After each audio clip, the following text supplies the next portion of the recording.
All right, Chief Broussard, tell me what you had out here today. Well, officer was working a crash scene here at the corner of Blair and FM 2025 in Cleveland. At some point, he was distracted by a large 18-wheeler who demanded to get by the crash scene. The officer advised him that he would have to wait a moment, and the truck driver at that time continuously started bumping his horn, and the officer walked over and told him to stop. He refused several more times and continued to bump his horn as the officer went back to working the crash, and he laid on his horn for a long period of time. The officer went back again to talk to the gentleman and the truck driver, which the officer at that time advised him he would be detained if he continued to bump his horn and distract him from doing his duties on the crash scene. The truck driver at that time demanded that he would drive through the crash scene if he had to, and he would not be being detained. And at that time he said he had a weapon, and the officers at that time stepped away from the truck and other support was called in. Okay, how'd they finally get him out?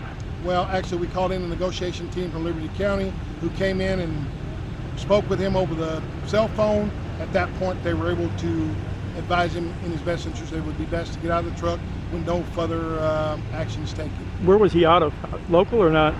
Well, currently right now I'd have to get that information for you, but we have found some information in reference to the truck, a Galveston County possible resident. Okay, he give any reason that he was in such a hurry to go through, or just he wanted to go through? Well, he did indicate that he was headed to a job site.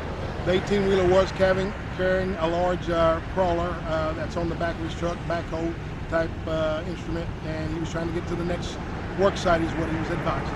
How long? The road was shut down for what, about an hour or so? It started about 1:15 and we ended about 3, so about a couple hours, several hours. All right, and no injuries or anything else? There was no injuries, thank goodness, and we do appreciate all the support that we received from Liberty County, the Constable's office, Sheriff's office, and the mental health officer from Liberty County, as well as Splendora PD and several other agencies that were in the area to help, as well as the tow truck drivers. All right.